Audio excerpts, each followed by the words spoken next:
Let's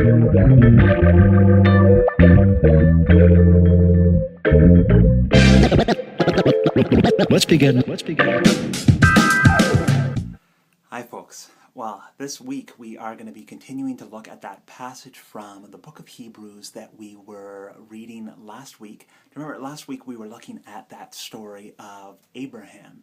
Now, Abraham was kind of like a hero of faith, but the passage that we're looking at goes on to talk about a whole bunch of other big heroes of faith. Some of them are named, some of them are just mentioned in passing, but really it's all these people who are being lifted up as examples so that we too can be people who live faithful lives following God and following Christ.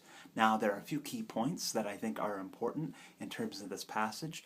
One, it talks about these heroes of faith as a cloud of witnesses. Many of them are, well, I'd say all of them are people who have gone before, that they have died, but they have lived as this example of faith. But some of the folks weren't even really part of the people of Israel. There's a person named Rahab, and she was a woman who was faithful and yet wasn't necessarily part of the story of Israel, or was part of the story but not part of the actual people. So really people can give a faithful witness from all kinds of different backgrounds. So that's one really important point.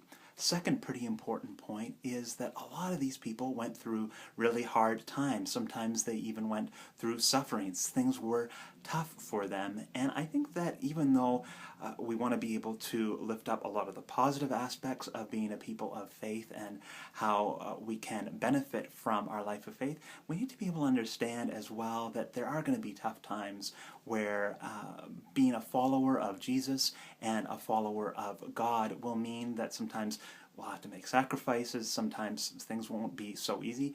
There might even be points where a life of faith can be painful for us, and yet it is worth it because of that love and gift of God that is given to each one of us and that we share together.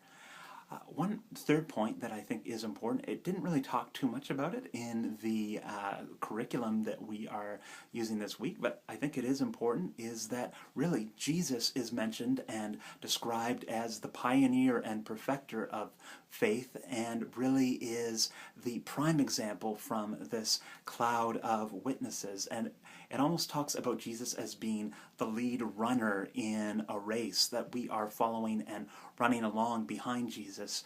And we might even think about Jesus as kind of being like the lead person in a pack of cyclists. And have you ever seen how people, when they're biking, will go behind one other person, and the other person in front breaks the air resistance out in front of them so that other people can be able to go fast behind, but with a little bit less effort? Well, we know that Jesus was one of these faithful figures, the ultimate faithful figure, even to the point of being willing to go to the cross, it says in this passage.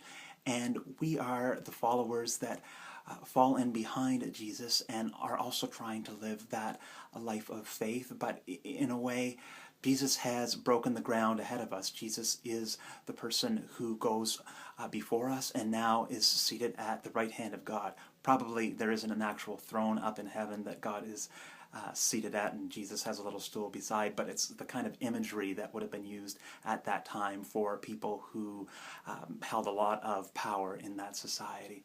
So I hope that this has been helpful for you as a bit of introduction to understanding some of the parts of this passage, and God bless. Looking forward to seeing you on Sunday. Listen carefully.